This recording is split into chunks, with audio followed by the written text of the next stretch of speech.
Between Two Worlds. Episode 1. A story of blood, love, and the space between.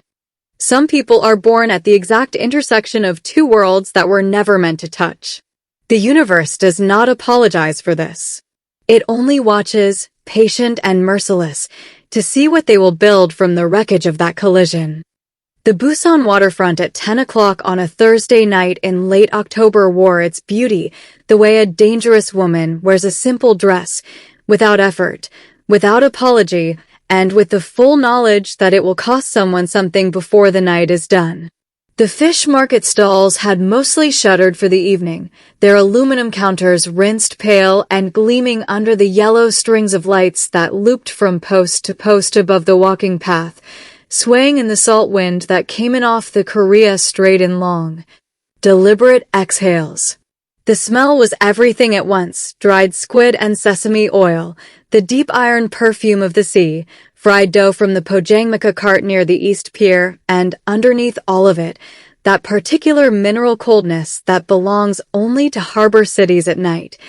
The smell of water that has traveled from somewhere else and carries the memory of everywhere it has been. Marcus Kwon-Campbell had walked this path so many times in his 32 years that his body knew it the way other men know their own bedrooms, with a loose, unconscious familiarity. One part of his attention always elsewhere while his feet carried him forward without instruction. He was walking fast tonight, which was unusual. He was not a man who hurried as a rule. He was too large for hurrying, too accustomed to the way his presence moved through a crowd, the subtle parting, the small recalibrations, the eyes that cut away just a half second too slowly. Hurrying made people notice you in the wrong way, and Marcus had spent enough of his life being noticed in the wrong way that he had learned, somewhere around age 14, to make himself feel unhurried even when he was not. It was a discipline he wore like a second skin, that deliberate, rolling economy of movement, borrowed half from his father and half from sheer necessity. But tonight he was late for his drafting class at Kyongsung University, the night section that met in a converted lecture hall that smelled of old wood and correction fluid, and he had the rolled architectural drawings tucked under his left arm. 3 weeks of his own work, pencil and ruler, and the particular ache behind the eyes that comes from doing precise things in insufficient light, and he did not want to lose them to the wind. The Korea Strait had opinions tonight. The wind came in gusts that seemed almost personal, and Marcus had his right hand pressed against the roll of drawings where they rested against his ribs, the way another man might protect a wound. He had come from the port, still carrying the low-grade exhaustion of 8 hours on the container docks at Busan New Port, the kind of tiredness that settles into the shoulders and the base of the skull and does not fully leave even when you sleep. He worked the morning shift most days, 6 to 2, which gave him his afternoons for the drawings and his evenings for the classes.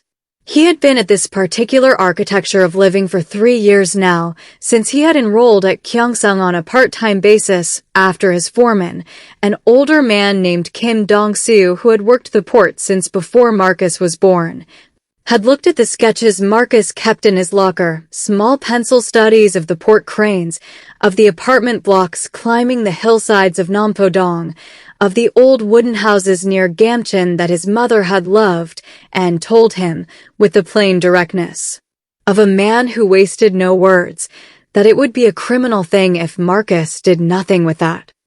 His mother. She arrived in his mind the way she always did when he was tired and moving and not defending himself against memory, without announcement, sudden and total, the way a scent can reconstruct an entire lost afternoon.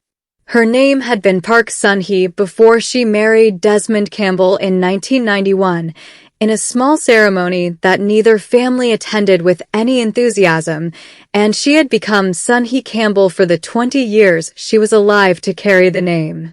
She had been small and precise in everything she did, his mother, precise in her movements and her speech and her devotion. And she had spoken to Marcus in Korean and in the lilting Jamaican-inflected English his father brought to their home like a piece of furniture, large, warm, defining the shape of every room it occupied. She had died of a cardiac arrhythmia when Marcus was 12, on a February morning that he remembered now only in fragments, the blue of the hospital hallway, the sound his father made, the particular way the fluorescent light hummed above the waiting area as though it had no idea anything had changed. He did not let himself stay long in that memory. It had a gravity that could stop a man mid-stride if he wasn't careful, and Marcus had a class to reach and drawings to protect, and the wind was picking up off the water with real intent now, rattling the Pojangmaka awnings and sending the paper napkins from the food stalls skittering across the walking path in small, frantic spirals. He shifted the drawings tighter against his body and turned the corner past the old ferry terminal building, where the wide pedestrian promenade opened up into the night market proper. The rows of vendors selling roasted chestnuts and tegbaki and cheap jewelry and carved wooden name stamps, the lights strung everywhere so that the whole stretch of waterfront looked, from the hillside above, like something set deliberately aflame. He did not see her until he was already upon her. She had come around the corner from the opposite direction, from the narrow service alley that ran alongside the old maritime administrative building, the one that legitimate businesses used for loading and unloading, and that other kinds of business used for the particular transactions that required no witnesses and no documentation. She was walking quickly, her head slightly down, a leather portfolio tucked under her arm and a mobile phone in her right hand that she was not looking at but gripping, the way people grip things when they need something solid to hold.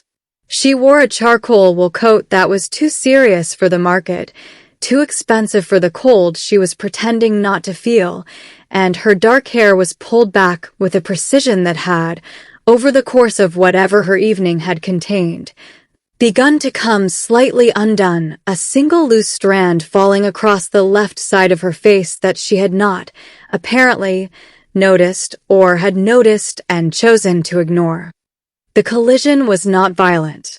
It was the near kind, the close kind, Marcus pulling up short and his arm coming out instinctively to keep the drawings from going wide, and Ji-yeon Park spinning half a step to her left with a controlled movement that spoke of a body trained toward self-possession even in surprise. They did not touch. They came close enough that he could feel the displaced air of her movement and smell the faint trace of whatever she was wearing, something restrained and cool, cedar and something fainter beneath it, something he could not name and would think about later. In the drafting classroom, when he was supposed to be thinking about load-bearing walls. For a moment neither of them spoke. This was partly surprise and partly assessment, and the assessment, on both sides, was not superficial. Marcus looked at her and saw, in the space of 2 or 3 seconds, a great deal more than most people would have been able to articulate, the quality of the coat, which was real and serious money, the leather portfolio, which was the kind used for document transport rather than art, the set of her jaw, which was not the set of a woman who had been startled, but the set of a woman who was deciding something, and her eyes, which were dark and quick and measuring and which, he noticed with a precision he could not entirely account for, did not look at him the way most Korean eyes looked at him in the first 3 seconds of encounter, that rapid recalibration, that small retreat into social template, but instead looked at him as though he were simply a person who had nearly walked into her, neither more nor less remarkable than that. He found this, in a way he would not have been able to explain to anyone, almost unbearably moving. Ji-yeon Park, for her part, looked at the man who had appeared around the corner of the promenade and performed, behind the absolute stillness of her expression, the rapid and ruthless assessment that had kept her alive. She used this word with precision. Even in the privacy of her own mind, in the career she had chosen, or been chosen for, which were not the same thing, and which she had stopped pretending were the same thing approximately 2 years ago. He was tall. He was very tall and broad in the shoulders in the way that came from actual labor rather than a gymnasium, and his face was a thing she needed a moment to fully receive the strong, definite lines of it, the warm, dark complexion, the quality of attentiveness in his eyes that was not aggression and not performance, but something she had no immediate category for, which made her distrusted on principle. He carried something rolled under his arm. He was breathing normally. His hands were relaxed. She cataloged these things in the practiced, clinical way. She cataloged everything because cataloging was survival, and because the meeting she had just come from, the one she would not think about by its true name in any space that was not completely private, had put her nerves into a state of high and exhausting alertness that she was working, with considerable effort, to walk down from. She needed to be home. She needed to close the door of her apartment in Siamayan behind her and sit with the thing she was carrying in her mind, the information from tonight's meeting, and figure out what she was going to do with it. This was not the time to stand in the middle of the Busan waterfront night market, almost having collided with a man who had the most arresting face she had seen in recent memory. She said, in Korean, that she was sorry, which was automatic, a social reflex, the language of the city and the family and the life she had been assigned. Her voice was even. It gave nothing away. She had been trained, by circumstances far more rigorous than any formal education, to give nothing away. Marcus answered her in Korean, which was not automatic for him, but was in fact his first language, the language his mother had whispered to him in the dark of his childhood bedroom when the nightmares came. The language of his schooling and his neighborhood and the 32 years of his life in this city. He told her it was his fault, which was perhaps true and perhaps not, since they had both been walking fast and both been looking down, but he told her anyway, and then, because something in the flatness of her voice made him want to hear it become something else, something warmer, something less defended, he added in the easy, unself-conscious way of a man who has long since made peace with occupying multiple worlds simultaneously, that he had been distracted by the wind and his own lateness, which was true, and that he hoped he had not frightened her, which was not quite the right word, but was the politest available construction. She looked at him for a moment that lasted slightly longer than social convention required. This was, she would acknowledge to herself much later, the first departure, the first small rebellion of instinct over training, the first crack in the surface that she had maintained, without interruption. Through every dinner and every meeting and every night in that administrative building where men with quiet voices made decisions that rearranged the world of ordinary people without those people's knowledge or consent. She looked at him for that extra half second, and what she was looking at, she did not yet understand.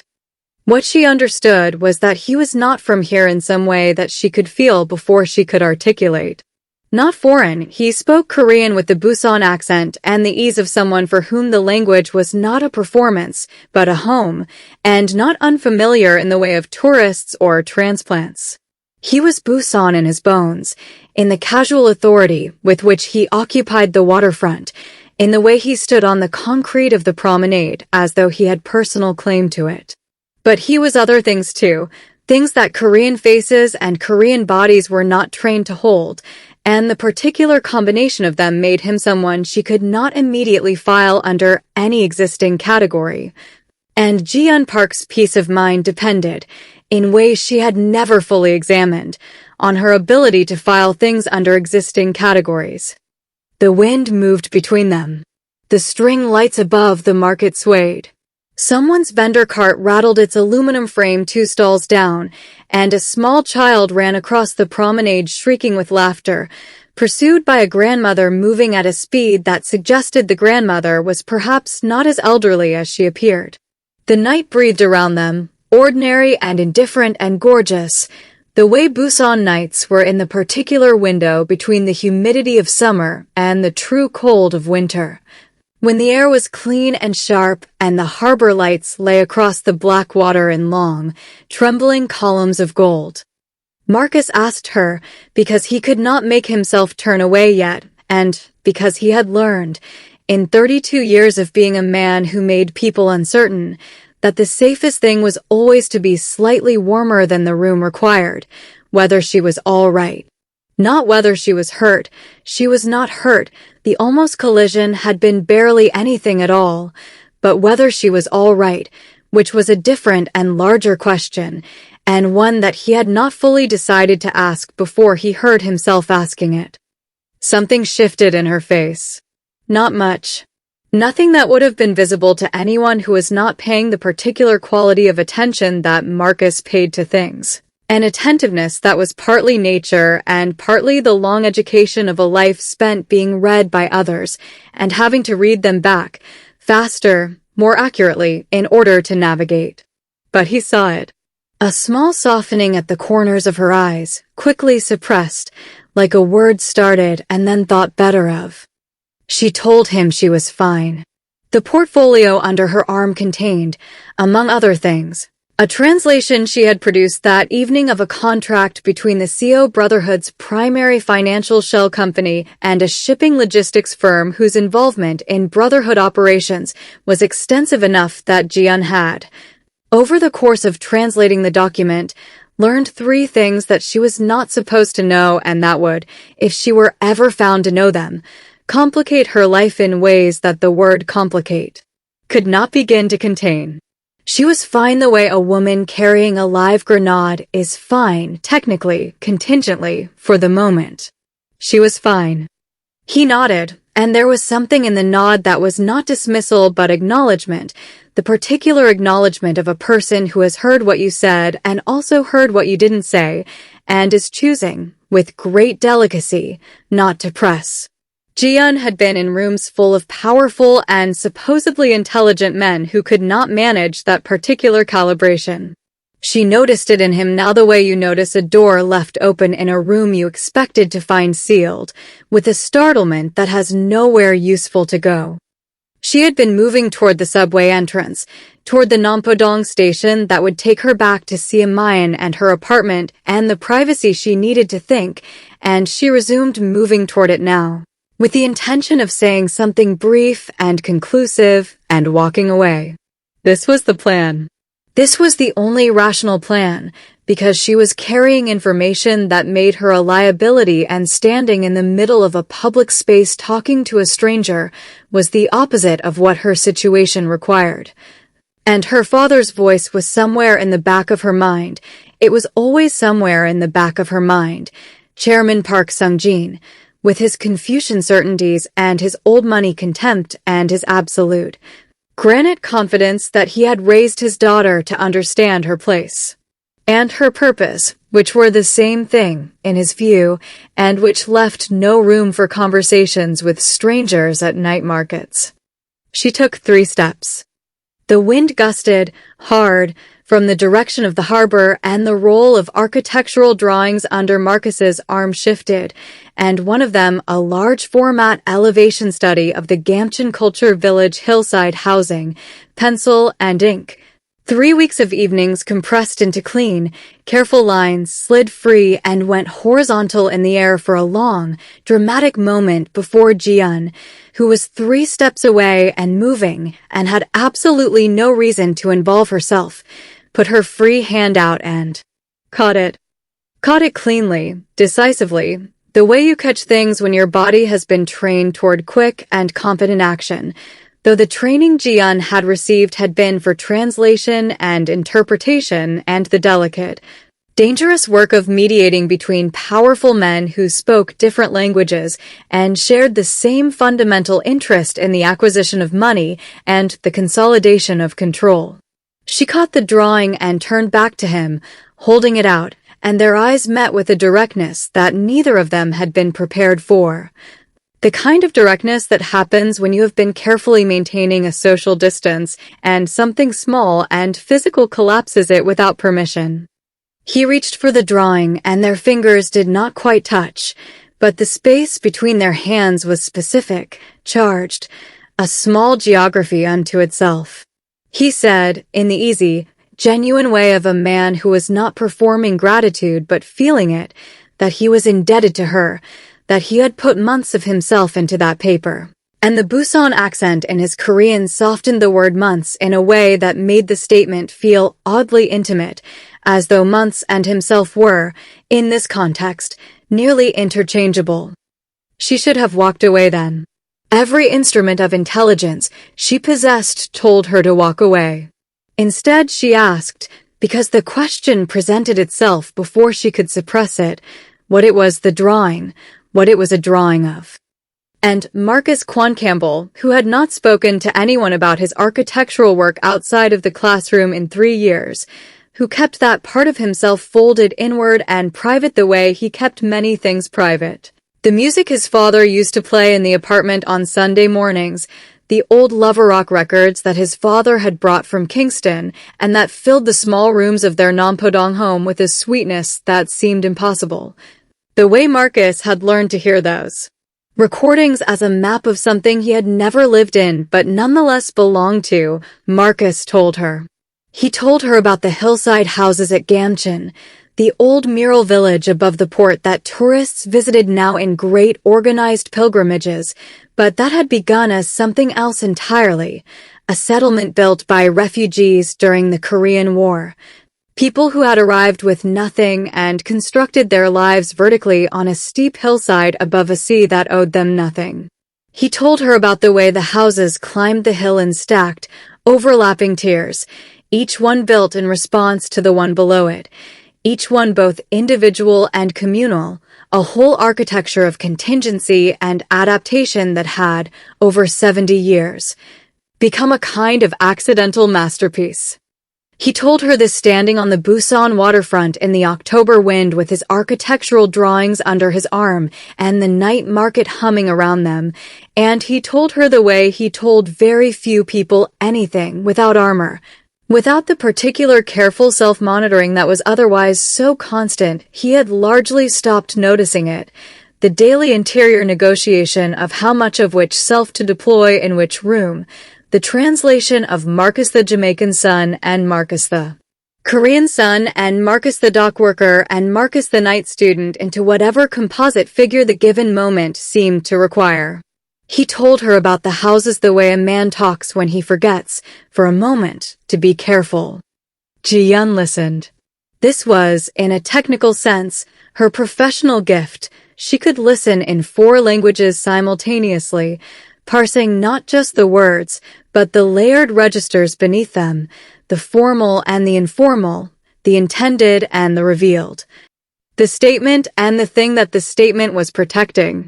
She listened to Marcus talk about contingency architecture and accidental masterpieces and the particular genius of people who build beauty out of necessity, and she heard, under all of it, something that she recognized with a precision that unsettled her, the sound of a person who has been divided by the world and made something out of that division, not despite it but with it, through it, using the fracture line itself as a kind of foundation. She recognized it because she knew it. Because her own division was not the same kind, it ran along different fault lines, gendered and familial and moral rather than racial and national, but it was a division nonetheless. And she had been living inside it for so long that she had begun to mistake the walls of it for the walls of herself, which was perhaps the most dangerous kind of confusion available to a person. Her father's voice told her that purity of blood was purity of purpose. He had said this to her, specifically, explicitly, on the night she was 23 years old and had brought home from her first interpreting job a story about a Japanese executive who had shown her a photograph of his mixed-race grandchildren, 2 small children in a garden somewhere in Yokohama, laughing, and she had described them as beautiful, which they were, and her father had set down his chopsticks with the quiet, controlled deliberateness that was his preferred vehicle for maximum impact and delivered this verdict on blood and purpose as though it were not a belief, but a natural law, as though it required no argument because it was simply gravity, simply the way things fell. Purity of blood is purity of purpose. As though a person were a document and could be corrupted by contact with the foreign. She thought of this now, looking at Marcus Kwon-Campbell. She thought of it and felt, in the same instant, the familiar cold weight of her father's certainty and the unfamiliar warmth of its opposite. Not a named thing yet, not an articulated rebellion, just a sensation. The way you feel a change in atmospheric pressure before you see the weather it announces. The man standing in front of her, she understood dimly, was not a category. He was not a type. He was not a problem to be solved or a variable to be accounted for. He was someone who had been made at the intersection of things that the world insisted could not intersect, and who had not resolved this by choosing one side or the other, but had apparently, she could not be certain. She had known him for approximately 9 minutes, made himself into something that contained both, that required both, that could not be understood without both. And he was talking about buildings. He was talking about the beauty of structures built by people who had no other choice. She asked him his name. She did not plan to ask. The question simply rose, and she released it before she could stop herself, and the fact that she could not stop herself was information she filed away with a slight internal alarm, because Ji-yeon Park did not generally fail to stop herself from things. He told her. Marcus.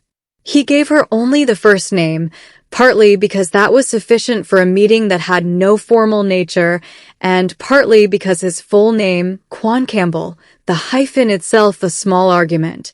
The record of a marriage that 2 cultures had found strange and 1 city had found mostly inexplicable was a story he did not tell at 9 minutes of acquaintance. Marcus. The name sat between them like something placed on a table, waiting to be picked up or left. She did not give him her name in return. Not immediately. There was a pause in which the night market continued its ordinary operations around them, utterly indifferent to whatever was happening in the small charged space between 2 people who had nearly walked into each other and then, through some combination of wind and architectural drawings and questions neither of them had planned to ask, had remained standing in each other's presence considerably longer than accident required. He waited. He was good at waiting.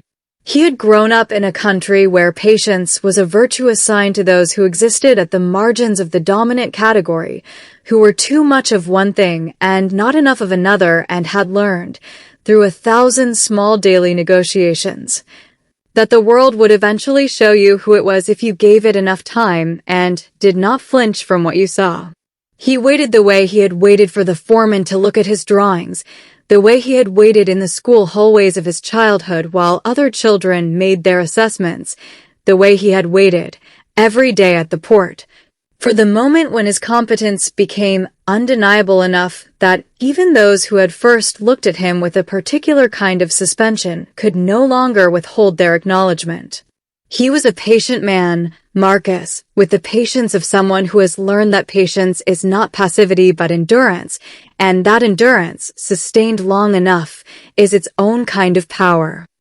Ji-yeon said, Ji-yeon. Just that. Her given name, offered with the same economy that he had offered his, not the full architecture of herself. Not the park that connected her to a family whose name carried weight in certain rooms in the city, and whose approval she had spent 29 years trying to deserve, and had in the last 2 years begun, quietly and with great internal violence, to stop trying to deserve. Just Ji-yeon. The name her mother had given her, which meant wisdom and softness in a particular combination, which her mother had chosen because she had hoped, her mother, that her daughter could be both at once, not knowing that the world had not generally made that option available to women. Marcus said her name once, quietly, in the way of someone testing the weight of a thing before deciding whether he can carry it. The Busan night breathed around them. The harbor was black and immense beyond the promenade, and the lights of the container ships waiting at anchor made a second constellation low on the water, red and white and amber, patient as the ships themselves. waiting for the morning and the men who would come with cranes and containers and the great mechanical liturgy of international trade. Somewhere in the distance, from one of the pojangmaka with its orange awning and its speaker balanced on a cooler, came the faint sound of music, old music, slow music. The kind of music that belonged to a different era and had survived into this one through sheer emotional necessity, and Marcus heard it with the particular receptor that his father had built in him without either of them realizing it. The receptor that had been tuned and tuned again by Sunday mornings and lover rock records. And the sound of Desmond Campbell's big hands on the strings of a guitar that hung on the wall of their Nampodong apartment and came down only on the days when the homesickness was enough to require it. He heard the music and felt the old layered weight of it, his father's longing and his own longing, and the particular longing of a man who has never been quite fully anywhere, who carries the gravity of multiple elsewheres in his body at all times, and who has not yet found the architecture that can hold all of it at once. Ji-yeon said that she had to go.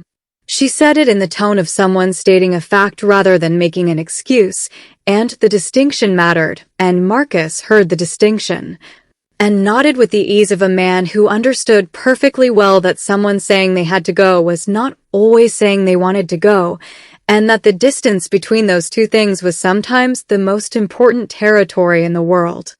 She turned. She walked. Her heels on the promenade concrete made a sound that was steady and self-possessed and gave nothing away, and the charcoal wool coat moved around her with the particular authority of a garment worn by someone who had long since made their body a kind of argument, a daily proof that they were composed and unassailable and not available to be diminished. She did not look back. The leather portfolio was under her arm, and the phone was in her hand, and the information from the CO Brotherhood's meeting was in her mind, and there were things she needed to do with that information, difficult and possibly irreversible things, the kind of things that, once done, would make her something different from what she had been before she did them. Marcus watched her walk away. He watched until the charcoal coat was absorbed by the movement of the market crowd, by the ordinary gorgeous chaos of the Busan waterfront at 10 o'clock on a Thursday night in late October. And then he stood for a moment longer with his architectural drawings under his arm and the wind off the Korea Strait moving around him with its salt and its coldness and its long insistence that the world was larger than any one person's idea of it. He thought about contingency architecture. He thought about structures built by people who had arrived with nothing and constructed their lives on steep hillsides above seas that owed them nothing, and how those structures had become, through the slow accumulation of individual necessity, something that nobody had planned and that was more beautiful than anything planned could have been.